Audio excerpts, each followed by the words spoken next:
अग्रे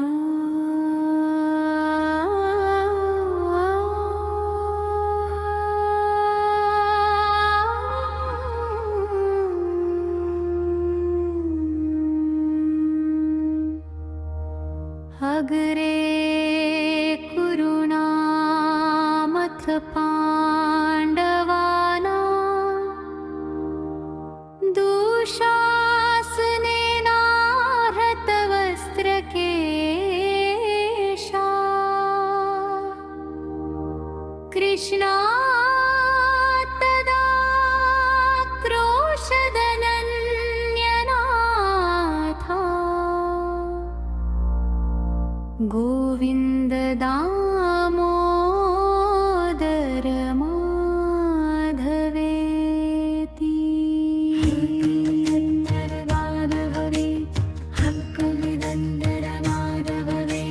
श्रीकृष्ण विष्णु मधुकैटभारे भक्तानुकम्पिन् भगवन्मुरारे त्रायस्व मां केशव लोकनाथ गोविन्द दामोदर माधवेति। विक्रेतु कामाखिल गोपकन्या मुरारी पादार्पित चित्तवृत्ति दत्यादिकं मोहवशादवोच गोविन्द दामोदर माधवेति। उलूखले संवृत तण्डुलां च सघट्टयन्त्यो मुसलै प्रमुग्धा गायन्ति गोप्यो जनितानुरागा गोविन्द दामोदर माधवेति। काचित्कराम्भोजपुटे निषण्णं क्रीडाशुकं किंशुकुरक्ततुण्डम् अध्यापयामास सरोरुहाक्षी गोविन्द दामोदर माधवेति। गृहे गृहे गोपवधू समूह प्रतिक्षणं पिञ्जरसारिकाणां स्खलद्गिरं वाचयितुं प्रवृत्तो गोविन्द दामोदर माधवेति। हैरङ्किकाभाजमलं कुमारं प्रस्वापयन्त्योऽखिल गोपकर्ण जगुप्नबन्धं स्वरतालबन्धं गोविन्द दामोदर माधवेति। रामानुजं वीक्षण केलिलोलं गोपी गृहीत्वा नवनीतगोलम् आबालकं बालकमाजुहाव गोविन्द दामोदर माधवेति। विचित्रवर्णाभरणाभिरामे भिधेहि वक्त्राम्बुजराजहंसि सदा मदीये रसने उग्ररङ्गे गोविन्द दामोदर माधवेति। अङ्काधिरूढं शिशुगोपगूढं स्तनं धयन्तं कमलैककान्तं सम्बोधयामास मुदा यशोदा गोविन्द दामोदर माधवेति। क्रीडन्तमन्तर्व्रजमात्मजं स्वं समवयस्ये पशुपालबाले प्रेम्णा यशोदा प्रजुहाव कृष्णं गोविन्द दामोदर माधवेति। यशोदया गाढमुलुखलेन गोकण्ठपाशेन निबध्यमान रुरोदमन्दं नवनीतभोजी गोविन्द दामोदर माधवेति। निजाङ्गणे कङ्कणकेलिलोलं गोपी गृहीत्वा नवनीतगोलम् आमर्दयत्पाणितलेन नेत्रे गोविन्द दामोदर माधवेति। गेहे द्रहे गोपवधूकदम्बा सर्वे मिलित्वा समवाययोगे पुण्यानि नामानि पठन्ति नित्यं गोविन्द दामोदर माधवेति। मन्दारमूले वदनाभिरामं बिम्बाधरे पूरितवेणुनादं गोपीजनमध्यसंस्थं गोविन्द दामोदर माधवेति।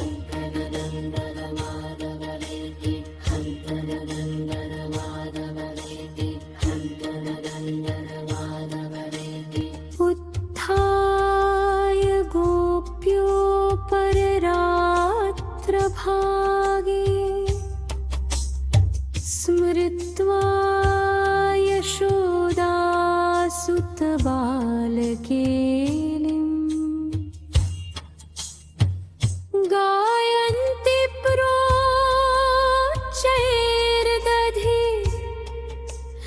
मन्थयन्त्यो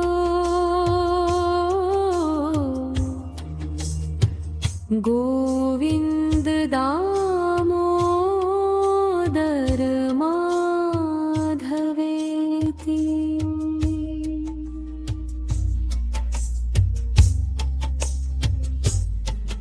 जग्धोऽथ दत्तो नवनीतपिण्डो गृहे यशोदा विचिकित्सयन्ती उवाच सत्यं वद हे मुरारे गोविन्द दामोदर माधवेति।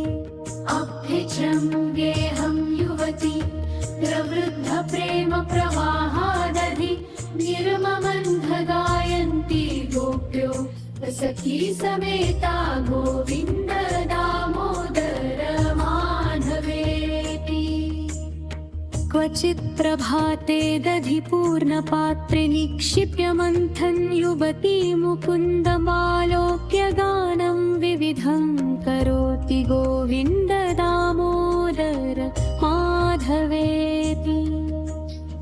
निरापरं भोजमजनार्थं हि प्रेषिणी श्रीतनुजं यशोदा आजूहवत्रेम परिप्लुताक्षि गोविन्द दामोदर माधवेति।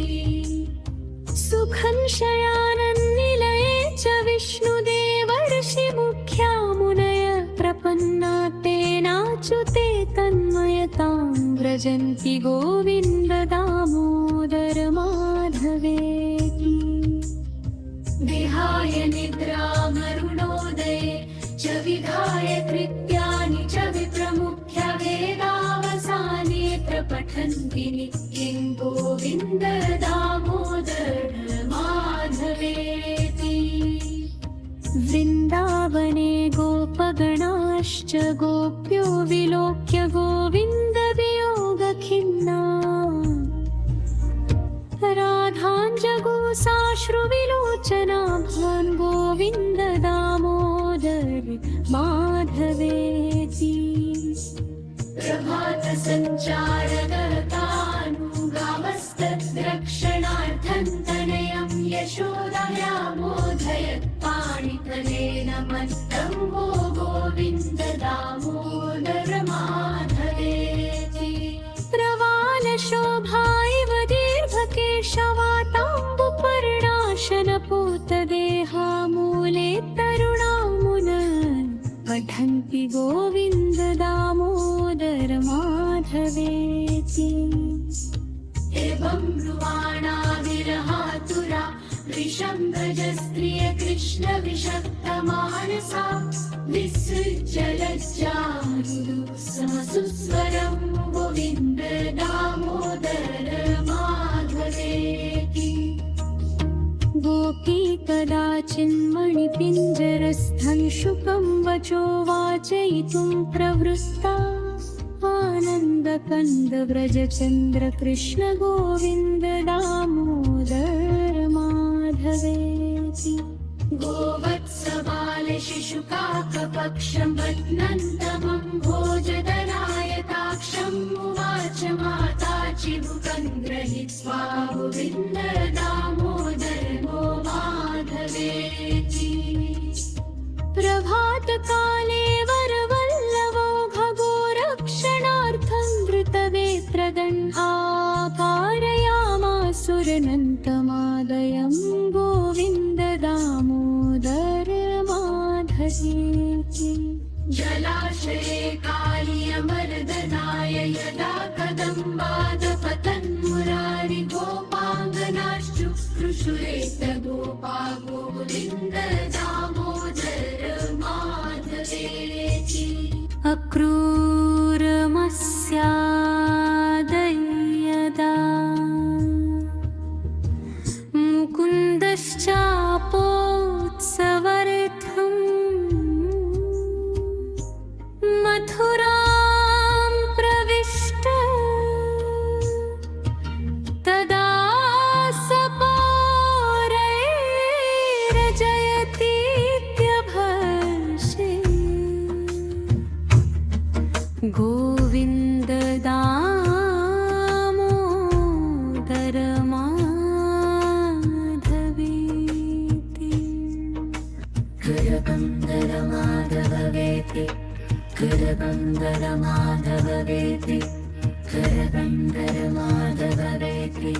कंसस्य दूतेन यदैव नीतो वृन्दावनान्ताद् वसुदेवसुनुरुरोध गोपी भवनस्य मध्यो विन्ददामोदर माधवेति करदन्दरमाधवेति सरोवरे कालियनागबद्धं शिशुं यशोदातनयं विशम्य चक्रुर्लुठन्त्य पथि गोपबाला गोविन्द दामोदर माधवेति करदन्दरमाधवेति अक्रूरयाने यदुवंशनाथ सङ्गच्छमानं मथुरा निरीक्षयुचुर्वियोगात् किल गोपबाला गोविन्द दामोदर माधवेति करदन्दरमाधवेति चक्रन्द गोपी नलिनी वनान्ते कृष्णेन हीन कुसुमे शयान प्रफुल्ल नीलोत्पललोचनाभ्य गोविन्द दामोदर माधवेति करदन्दरमाधवेति माता पितृभ्यां परिवार्यमाणा गेहं प्रविष्ट विललाप गोपी आगत्य मां पालय विश्वनाथ गोविन्द दामोदर माधवेति करदन्दरमाधवेति वृन्दावनस्थं हरिमाशु बुद्धवा गोपी गता कापि वनं निशायां तत्राप्य दृष्ट्वाति भयादवोचद् गोविन्द दामोदर माधवेति करदन्दरमाधवेति सुखं शयानानिलये निजेऽपि नामानि विष्णु प्रवदन्ति मत्र्या ते निश्चितं तन्मयतां व्रसति गोविन्द दामोदर माधवेति करदन्दरमाधवेति सा नीरजाक्षीमवलोक्य राधारुरोध गोविन्द वियोग खिन्नां सखी प्रफुल्लोत्पललोचनाभ्यां गोविन्द दामोदर माधवेति करदन्दरमाधवेति जिह्वे रसज्ञे मधुरप्रिया त्वं सत्यं हितं त्वां परमं वदामि आवर्णयेथा मधुराक्षराणि गोविन्द दामोदर माधवेति करदन्दरमाधवेति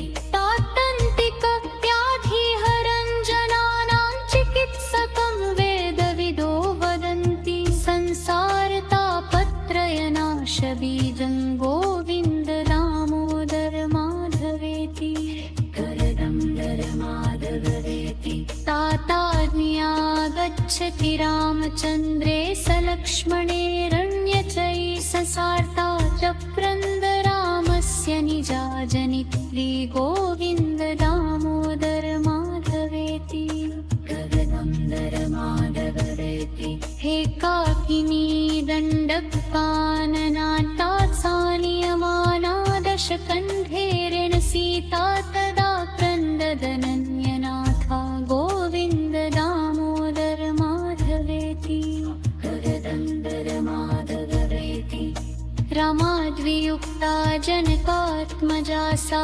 विचिन्तयन्ती हृदि रामरूपं रुरोध सीता रघुनाथ पाहि गोविन्द दामोदर माधवेति करदन्दरमाधवेति प्रसीद विष्णो रघुवंशनाथ सुरासुराणां सुखदुःखहेतोरुरोध सीता तु समुद्रमध्ये गोविन्द दामोदर माधवेति करदन्दरमाधवेति अन्तर्जले ग्राहगृहीत पादो विसृष्ट विक्लिष्ट समस्त बन्धु तदा गजेन्द्रो नितराञ्जगाद गोविन्द दामोदर माधवेति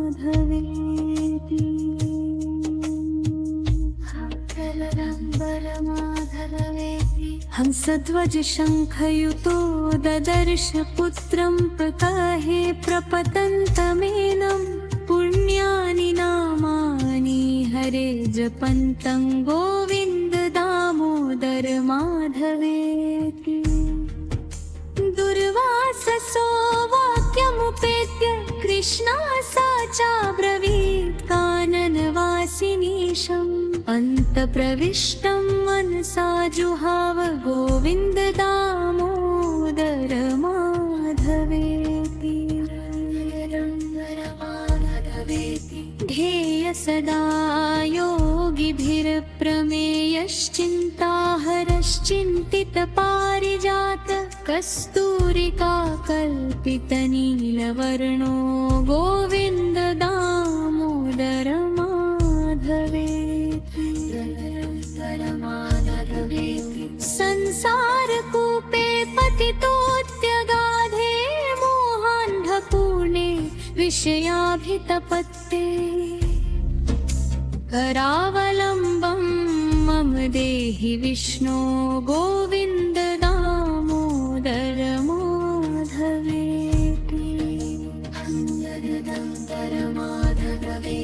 त्वामेव याचे मम देहि जिह्वे समागते दण्डधरे कृतान्ते वक्तव्यमेवं मधुरं सुभक्त्या गोविन्द दामोदर माधवेति। भजस्व मन्त्रं भवबन्धमुक्त्यै जिह्वे रसज्ञे सुलभं मनोज्यं द्वैपायनादिर्मुनिभिः प्रजप्तं गोविन्द दामोदर माधवेति।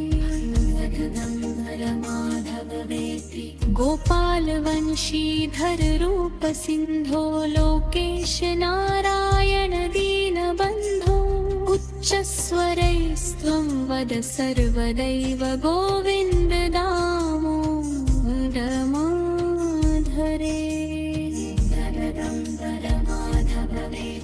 जिह्वे सदैवं भज सुन्दराणि नामानि कृष्णस्य मनोहराणि समस्त भक्तार्ति विनाशनानि गोविन्द दामोदर माधवेति। गोविन्द गोविन्द हरे मुरारे गोविन्द गोविन्द मुकुन्द कृष्ण गोविन्द गोविन्द गोपालने गोविन्द दामोदर माधवेति। सुखावसाने त्विदमेव सारं दुःखावसाने त्विदमेव गेयं देहावसाने त्विदमेव जाप्यं गोविन्द दामोदर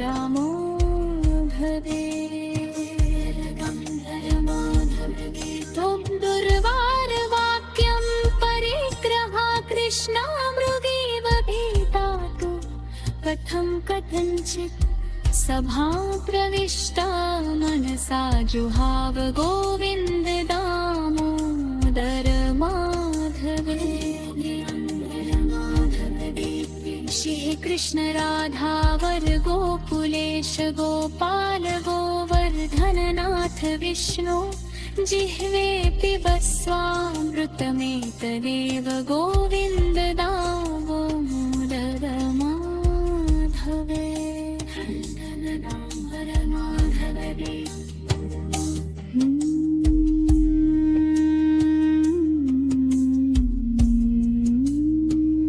श्रीनाथ विश्वेश्वर विश्वमूर्ते श्रीदेवकी नन्दन दैत्यशत्रो जिह्वे पिबस्वामृतमेतदेव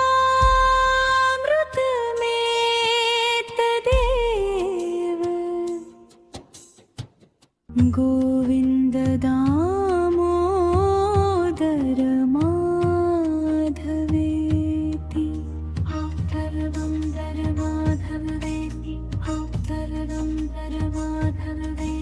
गोपाल गोपीपते कंसरिपो मुकुंद लक्ष्मीपते केशव वासुदेव जिह्वे पिबस्वामृतमेतदेव गोविन्द दामोदर माचेति गोपीजनाह्लादकर व्रजेश गोचारणारण्यकृत प्रवेश जिह्वे पिबस्वामृतमेतदेव गोविन्द दामोदर माचेति राणेश विश्वम्भर कैटभारे वैकुण्ठ नारायण चक्रपाणे जिह्वे पिबस्वामृतमेतदेव गोविन्द दामोदर माचेति हरे मुरारे मधुसूदनादय श्रीराम सीतावर रावणारे जिह्वे पिबस्वामृतमेतदेव गोविन्द दामोदर माचेति श्री यादवेन्द्राद्रिधराम्बुजाक्ष गोपी सुखदान दक्ष जिह्वे पिबस्वामृतमेतदेव गोविन्द दामोदर माचेति धराभरोत्तारण गोपवेश विहार लीलाकृत बन्धुशेष जिह्वे पिबस्वामृतमेतदेव गोविन्द दामोदर माचेति वकीबकाघासुरधेनुकारकेशी तृणावर्त विपघात दक्ष जिह्वे पिबस्वामृतमेतदेव गोविन्द दामोदर माचेति श्री जानकी जीवन रामचंद्र निशाचरारे भरताग्रजेश जिह्वे पिबस्वामृतमेतदेव गोविन्द दामोदर माचेति नारायणानंत हरे नृसिंह प्रह्लाद बाधाहर हे कृपालो जिह्वे पिबस्वामृतमेतदेव गोविन्द दामोदर माचेति लीला मनुष्याकृति रामरूप प्रतापदासीकृत सर्वभूप जिह्वे पिबस्वामृतमेतदेव गोविन्द दामोदर माचेति श्री कृष्ण गोविन्द हरे मुरारे हे नाथ नारायण वासुदेव जिह्वे पिबस्वामृतमेतदेव गोविन्द दामोदर माचेति हापीति गोविन्द दामोदर स्तोत्र